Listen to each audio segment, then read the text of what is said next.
Ok, salut tout le monde. Aujourd'hui, on va avoir une autre leçon. On va regarder aux éléments du Parlement. Ensuite, je vais vous expliquer votre deuxième partie de votre activité cumulative. Et ensuite, demain et vendredi vont être des journées de travail. Donc, on ne va pas avoir de rencontres. Vous allez avoir le temps pour travailler sur vos projets. OK? OK, so on va commencer avec la leçon.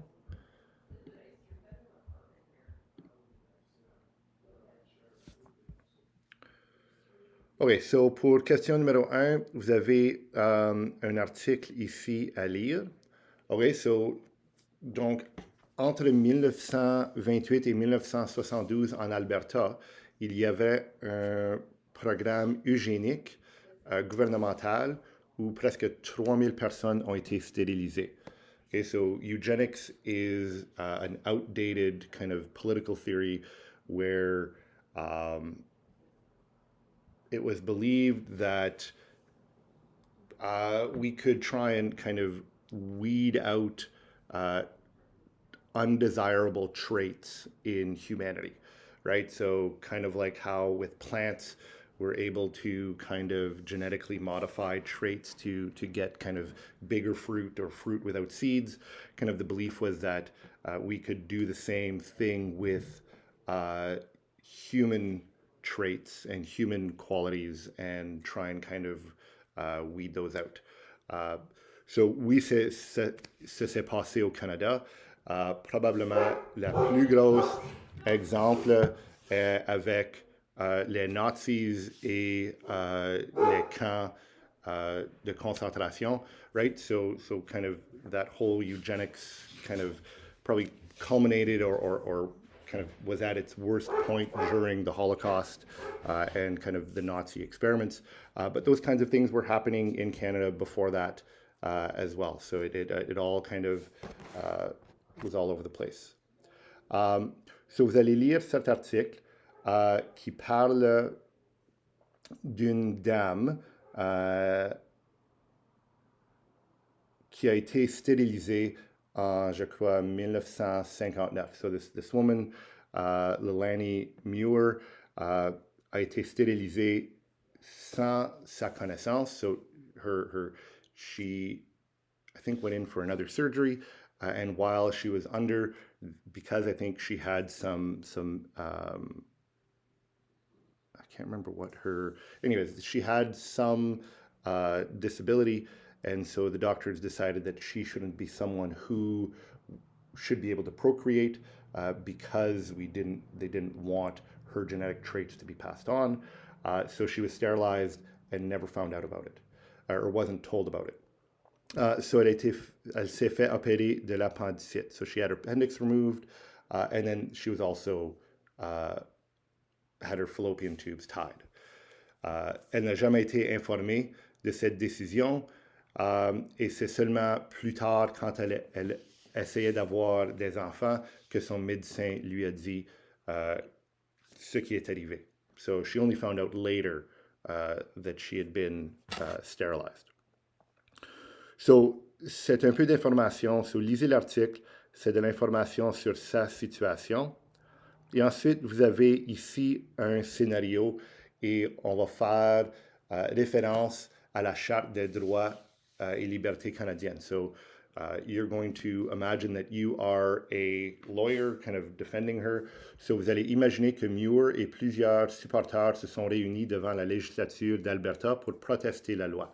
Okay, so she finds out that she's been sterilized and she gets some friends, some supporters out, and they go and protest at the Alberta legislature.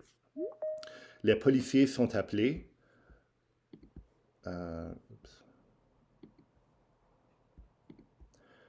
Sont appelés et ont mis plusieurs personnes en prison, y compris Muir. Après un jour, la mère de Muir appelle la station de police et trouve qu'elle n'a pas parlé à un avocat et n'a pas compris qu'elle avait le droit d'appeler un avocat. La mère vous appelle pour être l'avocat de Muir. Comment défendrez-vous votre client? Okay, so the scenario is that Muir and her friends and supporters protest. the police get called in and they take a bunch of those people, Muir included, and put them in prison. Her mom calls the next day the prison state or the police station, finds out that Mrs. Muir has not spoken to a lawyer and didn't even realize that she had the right to speak to a lawyer. And now the mom calls you and you have to defend Mrs. Muir. So, en utilisant la Charte des droits et libertés, quelles sections ont été violées, right? So, par exemple, ils avaient, Muir et ses supporters avaient le droit de protester, right? They had the right to a peaceful assembly. Muir avait le droit de parler à l'avocat, right? Elle avait le droit de savoir l'avocat. So, quelles sections sont représentées par ces situations-là et comment allez-vous utiliser cette section-là pour défendre Madame Muir? Et then, finalement, est-ce que la province d'Alberta pourra réussir à passer cette loi selon la charte? So, aujourd'hui, est-ce qu'une province pourrait écrire une loi de eugenics comme celle-là? Right? So, based on what the Charter of Rights and Freedom says, could a province, sterilize people without them being aware, and because they have certain quote-unquote undesirable traits. Okay, so ça c'est un court paragraphe, quelques phrases là.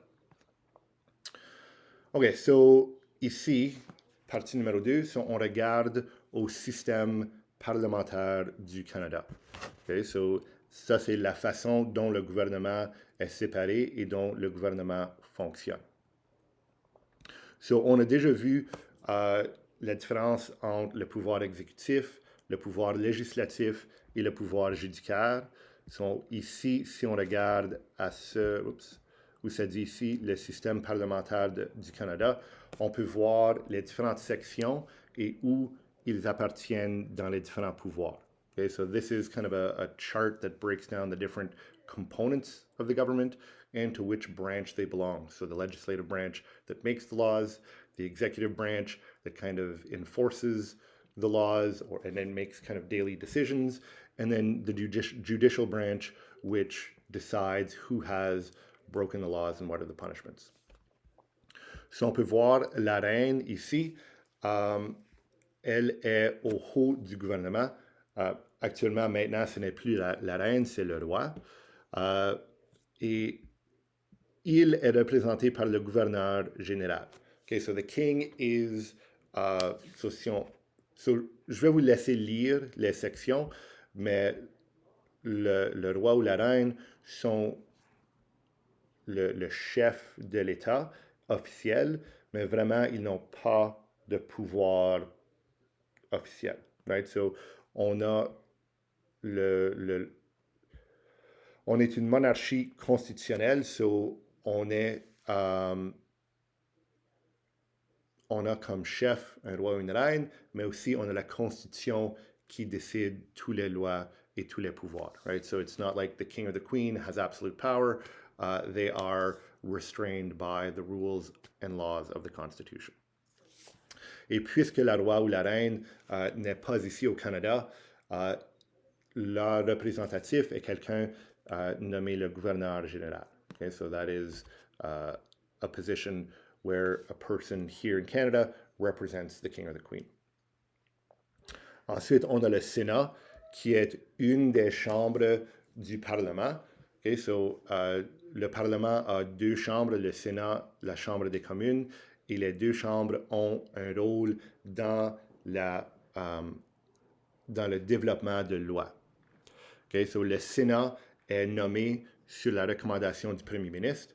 So members of the Senate or senators are appointed by the Prime Minister, and their role is to debate laws. And if you've looked at the videos that talk about the process, the Senate has limits as to what they can do because they're appointed by the Prime Minister, so they're not allowed to propose laws that spend money or raise taxes. Again, to try and prevent... Sure. Hello?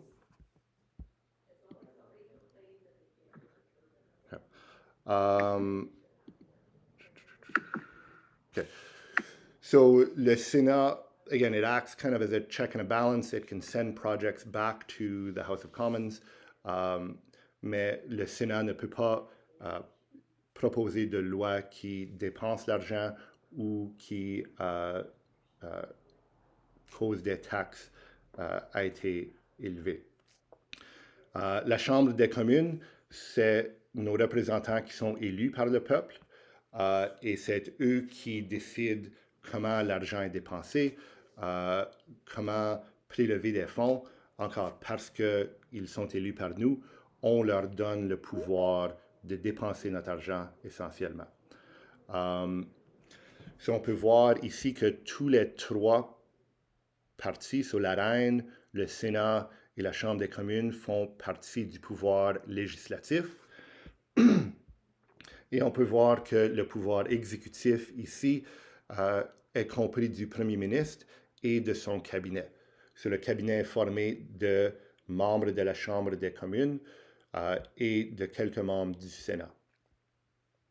Et on peut voir ici que séparément, on a la Cour suprême du Canada et dessous ça, on a la Cour provinciale et la Cour fédérale du Canada. So vous allez pouvoir lire de l'information ici un peu plus au sujet de chaque partie. Et on peut voir ici la distribution des sièges du Sénat. So we can see how the seats in the Senate are kind of distributed across the country. So le Sénat représente les régions. Okay, so on va voir un peu plus tard que les membres de la Chambre des communes représentent des régions, mais c'est basé sur la population. Ici, la distribution des sièges n'est pas directement reliée à la population. Si on peut voir que l'Ontario, le Québec ont chacun 24 sénateurs qui les représentent. Les Maritimes en ont 24, qui est séparé entre la Nouvelle-Écosse, qui en a 10, le Nouveau-Brunswick, qui en a 10, et l'île du Prince-Édouard, qui en a 4. Les provinces de l'Ouest en ont 24, et tous les autres représentants sur la Terre-Neuve et les territoires en ont 9. Okay, so, encore, le rôle des sénateurs n'est pas nécessairement de représenter les besoins d'individus particuliers, mais de représenter les besoins des provinces. La Chambre des communes, on a 338 différents districts ou circonscriptions où les gens qui vivent dans ces régions votent pour leurs représentants à la Chambre des communes. Okay? Et ici, dans ce cas ici, les circonscriptions sont basées sur une population. Donc, par exemple, ici à North Bay, notre circonscription inclut Temiskaming, je crois, va près de Parry Sound. N'inclut pas Parry Sound, mais va vers Parry Sound. Right? So, c'est une région qui est assez grande. So notre représentant, d'aller d'un bout à l'autre, peut conduire 3 heures. Right? So that's how big our district is. Mais ensuite, si on se rend à Toronto, il y a certaines circonscriptions à cause de la densité de population qui sont peut-être seulement 10 blocs, 10 blocs par 10 blocs. So it's like 10 by 10 kind of blocks, city blocks, because you have such a high density of population. So, la Chambre des communes, les représentants représentent les membres qui vivent dans leur circonscription. So, on peut voir ici que les membres, le Canada en a 100, l'Ontario en a 121 parce qu'on est la province la plus populeuse.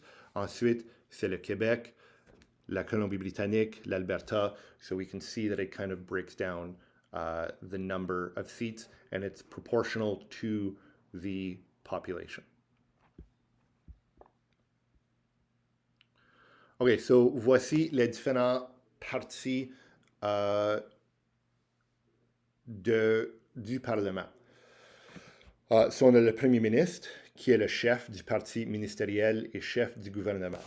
So, le Premier ministre est normalement un député d'une circonscription. Okay, so the Prime Minister is the leader of the party who elects the most members. And usually the Prime Minister is also an elected member of Parliament. Il est possible parfois que le Premier ministre ne gagne pas l'élection dans sa circonscription et que son parti gagne l'élection. Je ne crois pas que c'est déjà arrivé, mais il y a des partis d'opposition où leur chef n'était pas membre du Parlement. Right? So it's never actually happened, I don't think, yet where the Prime Minister hasn't also been elected. There has been the case where a leader of an opposition party, sometimes there are changes in who is the leader of the party, and if it's happened that a new kind of party leader gets elected and he or she isn't yet a member of Parliament, often in that case what they'll do is somebody in a riding that is very safe for that party will volunteer or be offered a position to step down, and then the leader of the party will run as the member in that riding and then, get elected, and then they can be within the Parliament. So, le Premier ministre forme un gouvernement qui veut dire de choisir un cabinet à la Chambre des communes. So, le cabinet est un groupe composé de tous les ministres. Un ministre est un membre de la Chambre des communes qui est choisi pour être chef de différents départements du gouvernement. Right? So a cabinet minister or a minister is, again, an elected member of the House of Commons who has been chosen to run some of the various ministries or departments. So if we think about the federal government, we have the Department of Defense. So the elected member who is chosen by the Prime Minister to lead that ministry is the Minister of Defense. And then we have the Minister of Finance, who is the person in charge of the budget and making sure, Canada's economy runs. There are a variety of different ministries in the province. In the provincial governments, you have the Ministry of Education, the Ministry of Environment. So those people who are chosen to be ministers are part of the cabinet. So le cabinet a tous les ministres ainsi qu'au moins un sénateur. Et il décide des priorités et des politiques du gouvernement, des mesures législatives qui seront soumises au Parlement et de la façon dont seront prélevées et dépensées les recettes de l'État.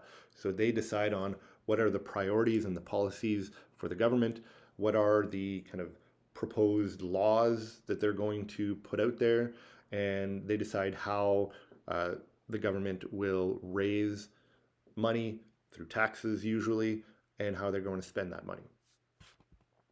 Un député est quelqu'un qui est élu à la Chambre des communes. Les membres du Sénat portent le titre de sénateur. So le député représente une des circonscriptions électorales du Canada. So deputies or members of Parliament are those people that represent the different electoral districts. Le greffier de la Chambre des communes, malheureusement, je ne me rappelle pas de la traduction pour cela, mais c'est un haut fonctionnaire des communes et conseiller principal du président concernant les règles et procédures de la Chambre des communes. So this person is a clerk. They are a high-level clerk, and they work for the House of Commons. They don't work for any of the particular parties, but basically they're essentially like a lawyer that helps the Speaker of the House and all of the different ministers understand the different rules and procedures for the House of Commons. So, si on pense, le Canada est un pays depuis 1867, ça fait plus que 150 ans. Au cours des 150 ans, la Chambre des communes a développé des procédures et des règles. C'est difficile pour un nouveau membre nécessairement de connaître toutes les règles. Donc, le greffier aide à tout le monde à apprendre les règles. De cette façon-là, tout le monde sait comment agir dans la Chambre des communes. Et s'il y a une dispute, elles peuvent aider à résoudre le problème. So if there is kind of a dispute or a disagreement as to the interpretations of the rules, this person, this clerk, can help. Le deuxième plus gros parti à la Chambre des communes est appointé comme l'opposition officielle. Le dirigeant du parti est nommé le chef de l'opposition officielle. So the party that elects the most members gets to form the government. The second party who kind of elects the second most members, they are named the official opposition. And the leader of that party is the leader of the opposition. Tout autres partis sont nommés l'opposition. So the third and fourth and fifth place parties, they are referred to as the opposition. Le président de la Chambre des communes, ceci est un député que les autres députés élisent au début d'une législature pour maintenir l'ordre à la Chambre des communes et veiller au respect des règles et des traditions. So this is the Speaker of the House, or the Speaker of the House of Commons, and he is, again, an elected official, so an elected member of Parliament. And just after there is an election and a government is formed, all of the members of Parliament get together and choose amongst themselves who will be the Speaker of the House. Currently, and for the last 2 terms, the Speaker of the House is Anthony Rota, who is Nipissing Temiskaming's MP. So, so it's kind of neat that our local representative is the Speaker of the House. So un page est un étudiant d'université engagé par le Sénat ou la Chambre des communes pour transmettre des messages ou livrer des documents. So a page is a university student who is kind of like a gopher, go for this, go for that. They run messages around and kind of help senators and members of parliament as they can. La masse, c'est un bâton massif, lourd et couvert d'or et d'argent qui symbolise l'autorité du Parlement. Le Sénat et la Chambre des communes en ont chacun une. So this is a staff, so it's a ceremonial staff. It's large, it's heavy, it's covered in gold and silver, and it represents, it's symbolic of the authority of the Parliament. So the Senate and the House of Commons each have one that is different, and when one of the chambers is in session, that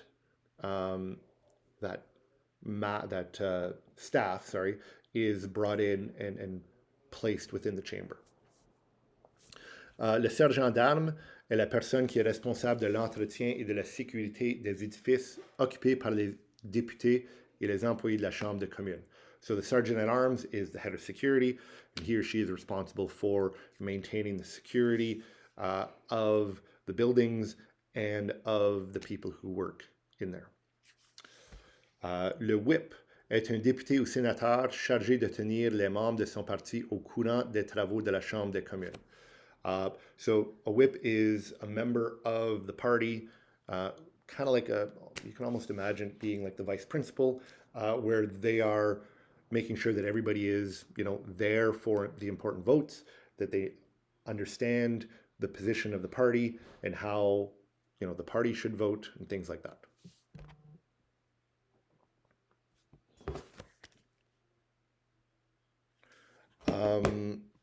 Okay, so il est important de lire toute cette information.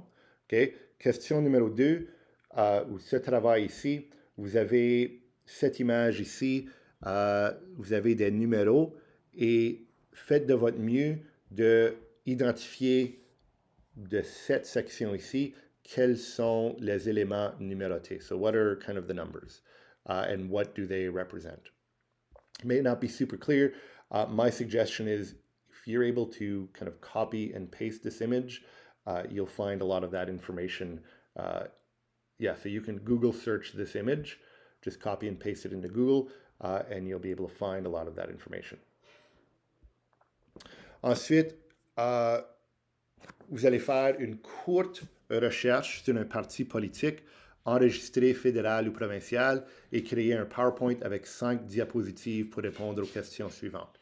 Okay, so, je vais mettre un lien qui liste les différents partis politiques qui sont enregistrés au niveau fédéral et provincial. Okay, et vous pouvez suivre des liens et vous avez 5 diapositives. So, la première diapositive va être le nom du parti et leur symbole, right? So, the first slide on your PowerPoint, I just want the name and maybe the logo of your party. Ensuite, numéro 1, 2, 3 et 4 peuvent être sur leur propre diapositive. So 1, 2, 3, 4 can be on their own individual slide. So, pour le numéro 1, dis-moi qui est le chef de votre parti, soit au niveau fédéral ou provincial. So, who is the leader of that party? Numéro 2, une brève histoire de votre parti. Okay, so just a brief history of your party. When did they form? Did they ever form? Were they ever part of the government? Stuff like that. Numéro 3. Pourquoi devrait-on voter pour votre parti? So, what is it about the party that you've chosen that would lead people to want to vote for them? What are some of their ideas? What do they stand for? What do they represent? Why should people vote for them? Et finalement, numéro 4, combien de sièges est-ce que votre parti a dans la Chambre des communes ou la législature? So how many seats does your party currently have, either in the House of Commons, if it's a federal party, or the legislature, so the provincial legislature, if it's a provincial party? Okay. So, ce PowerPoint peut aller dans le Dropbox. Okay. So, ça c'est tout pour le travail d'aujourd'hui. L'information qui est contenue dans ce document va être utile dans votre activité cumulative. So, ici, je vais vous expliquer quelle est votre tâche. OK. So, vous allez développer la structure d'un nouveau pays. OK. So, vous pouvez nommer votre pays ce que vous voulez. C'est un projet d'imagination. So, just kind of imagine if you could kind of start from scratch, what would your ideal country look like? So, vous allez inclure de l'information. So, répondez. Yeah, so, question numéro 1, excusez-moi, vous allez créer un drapeau. So, les drapeaux sont importants et symboliques pour un pays. So, vous pouvez le dessiner à la main si vous voulez, prendre une photo, ou il y a des sites web qui vous permettent de créer des drapeaux. Et je veux que vous m'expliquiez quels sont les symboles que vous avez dans votre drapeau. Peut-être que les couleurs symbolisent quelque chose. Peut-être que si vous utilisez des images ou des symboles, dites-moi qu'est-ce que ça représente. So, qu'est-ce que les couleurs représentent et qu'est-ce que les symboles représentent. Ensuite, pour le numéro 2, vous allez créer une devise, so like a slogan. So, la devise du Canada est Amari Usque Admari, so from one ocean to another. Celui des États-Unis est In God We Trust. Ta devise doit être courte et efficace.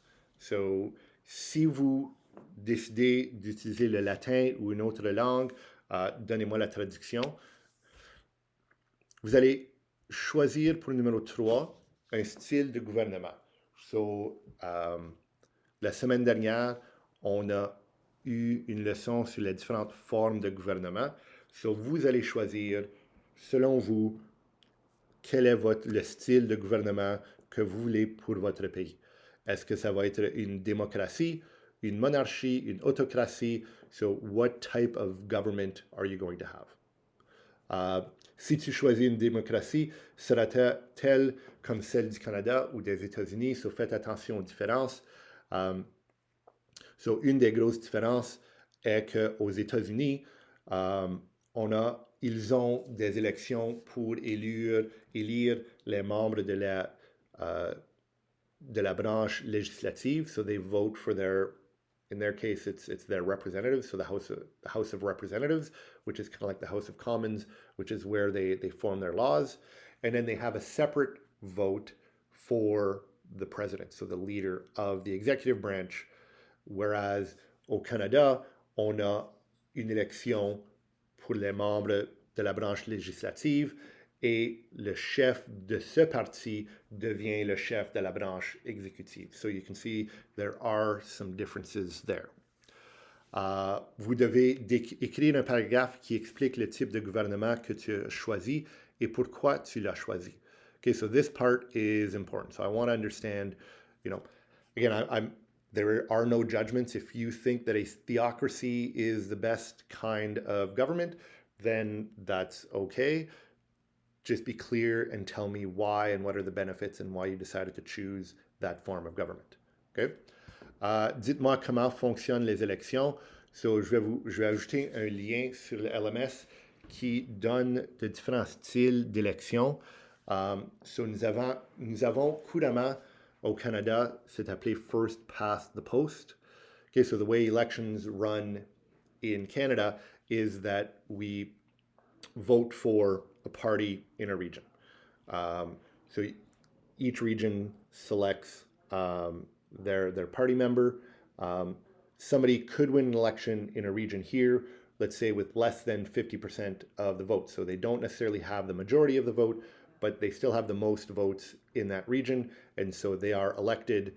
And then the party that has the most members elected gets to form the government, right? There are other styles of elections where you need to have at least 50% of the vote to win. So what happens is we have one round of votes, and if there is nobody with 50% of the votes, then the bottom 2 or 3 people get knocked out, and then we vote again until there is somebody that gets 50% of the votes.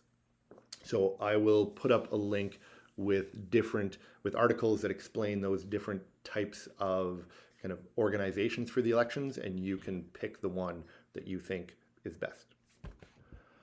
Numéro 4, les fonctions du gouvernement. So dites-moi combien de provinces ou États ou territoires se trouvent dans votre pays.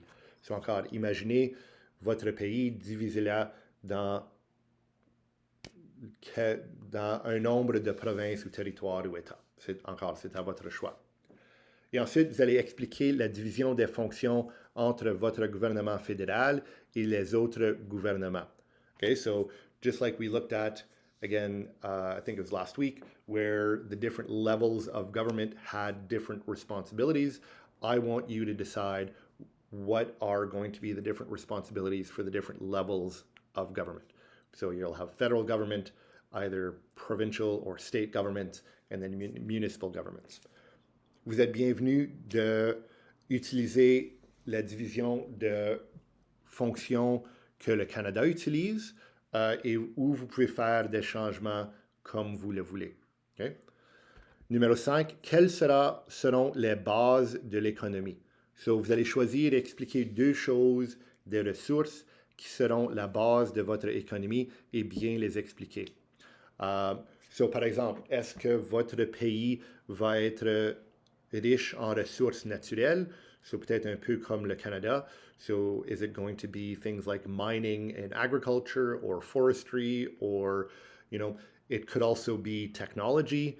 It could be human resources. It could be that you are the banking, that your economy is based on international banking or insurance or technology or whatever. So, choisissez 2 choses qui vont être extrêmement importantes pour votre économie et expliquez-moi pourquoi elle est importante. Okay, maybe it's solar energy. Maybe you are going to have, maybe you live in an area that gets a tremendous amount of sun, and so your country is going to be based on solar energy. You're going to harness that, and then you're going to make so much solar energy that you're going to sell it to other countries.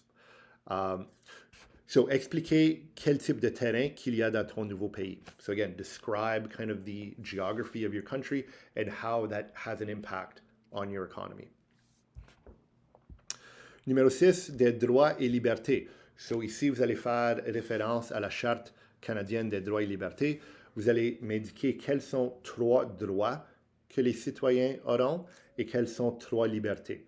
So, faites certain de ne pas seulement me dire quels sont les droits et quelles sont les libertés, mais écrivez-moi des paragraphes pour expliquer pourquoi vous avez choisi ces 3 droits et ces 3 libertés. Numéro 7, vous allez choisir parmi les 4 domaines suivants lequel pour vous sera le plus important dans votre nouveau pays. Okay, so l'éducation, la santé, la force militaire ou l'environnement. Okay, so obviously all of these things are going to be important, but which of those and other things can be important as well. But out of these kind of 4 things, which for your country will be more important? Will it be education? Will it be healthcare? Military strength, or the environment. So, tu dois en choisir un seul et bien l'expliquer. So, dites-moi pourquoi il est important et disons, si tu choisis l'éducation, tu peux développer les points suivants. So, this is just an example, but if you are to say that education is important, I want you to kind of develop different ideas around education. So, for example, à quel âge est-ce que les enfants entreront à l'école? So, at what age do kids start school? Est-ce que les garçons et les filles sont dans la même classe?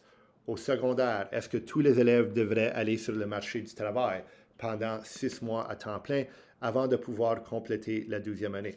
So maybe students in high school have to, at some point before they graduate, spend 6 months working at a job as part of their kind of graduation process.